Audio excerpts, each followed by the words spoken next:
Hello বন্ধুরা, তোমরা কেমন আছো? আশা করছি সবাই ভালো আছো। তো দেখো, চন্দ্রমল্লিকাতে এখন ফুল ফুটতে শুরু করে দিয়েছে। তা আমি একটা নার্সারি থেকে একটা চন্দ্রমল্লিকা গাছ নিয়ে এসেছি। এই ফুলটা সুন্দর মিষ্টি একটা কালার। আমি এখন কালারটা কি করে দেখাবো, যাই হোক, যে ভ্যারাইটিটা নিয়ে এসেছি আর ফুলের পাপড়িগুলো খুব সুন্দর হয়। তো কালকে আমি এটা নার্সারি থেকে নিয়ে এসেছি। তো এই গ্রো ব্যাগটা কেটে নিয়েছি। গাছটাকে কীভাবে রিপোর্ট করবো আর কার মধ্যে রিপোর্ট করবো সেটাই তোমাদের সঙ্গে শেয়ার করছি। তো তোমরা সঙ্গে থাকো, দেখতে থাকো। আর বন্ধুরা, যদি ভিডিওটা ভালো লেগে থাকে একটা লাইক করো, আর নতুন বন্ধুরা অবশ্যই সাবস্ক্রাইব করে পাশে থেকো। আর ভিডিওটা একটু সম্পূর্ণ দেখার চেষ্টা করো, খুব ভালো লাগবে। আমি তোমাদের উৎসাহে ভিডিও করা, তোমরা যদি না সহযোগিতা করো তাহলে ভিডিও করা যাবে না। তো বন্ধুরা, প্রথমে দেখাচ্ছি, এটা একটা বালতি। এটা 10 টাকা দিয়ে একটা বালতি কিনে নিয়ে এসেছি। আমার কাছে টব শেষ হয়ে গেছে, তো আমি এই বালতিটাকে ভালো লাগলো, অনেকটা ডিপ আছে। বালতিটা নিয়ে এসে দেখো নিচের দিকে হোল করে নিয়েছি দুটো। এটা দিয়ে আমি গাছটা লাগিয়ে দেবো। এটাতে কি হবে, গাছটা ঝোপালো হবে আর অনেকটা জায়গা ছড়ায় থাকবে, গাছটাকে সুন্দরভাবে লাগানো যাবে। তো প্রথমে আমি এই গাছটা এখানে আমি একটা খোলাম কুচি দিয়ে দেবো। যে একটা বড় খোলাম কুচি দিয়ে দিলাম, দিয়ে যে শুকনো মাটি দিয়ে দিলাম, একটু পাতা যে শুকনো পাতা এগুলো আছে ওগুলো নিচে দিয়ে দেবো। প্লাস্টিক টব তো, পাতা দিলে গাছটা ভালো হবে এর মধ্যে।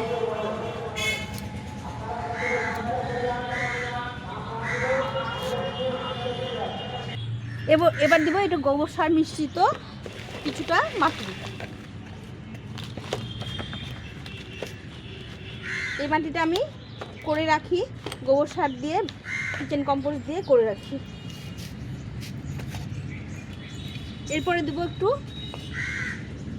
ফ্রেশ মাটি, এটা হচ্ছে দোআঁশ মাটি।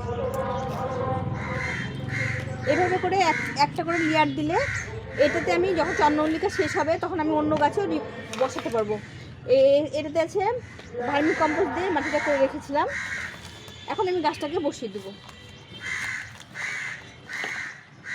এই গাছটা দেখো শিকড়টা ছাড়িয়ে নিয়েছি মাটি থেকে। এইভাবে করে গাছটাকে বসিয়ে দেবো আপাতত।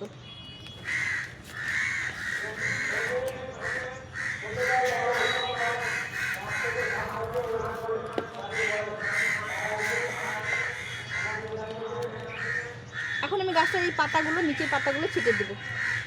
নিচে যে বড় বড় পাতাগুলো আছে এগুলো ছিটে দেবো। এগুলো পোকা লেগে যায়, ফাঙ্গাস লেগে যায়। এই নিচের পাতা একদম রাখবো না, সব পাতা ছিটে দেবো নিচের পাতাগুলো দিয়ে। মাটিটাকে ভালো করে চেপে দিতে হবে।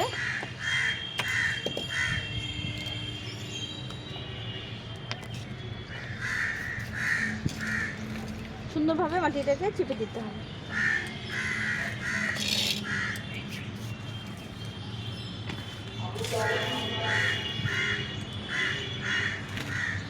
এইভাবে গাছটাকে লাগিয়ে দিলাম।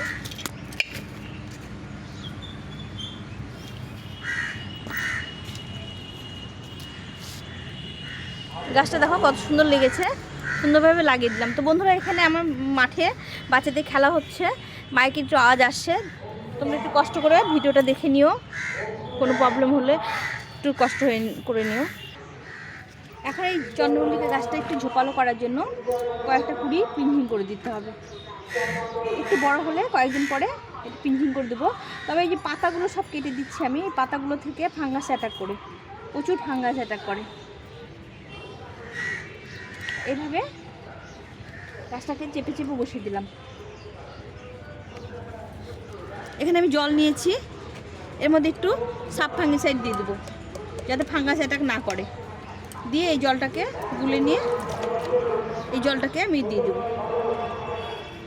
এই জলটা দিলে কি হবে, চট করে ফাঙ্গাস অ্যাটাক করবে না।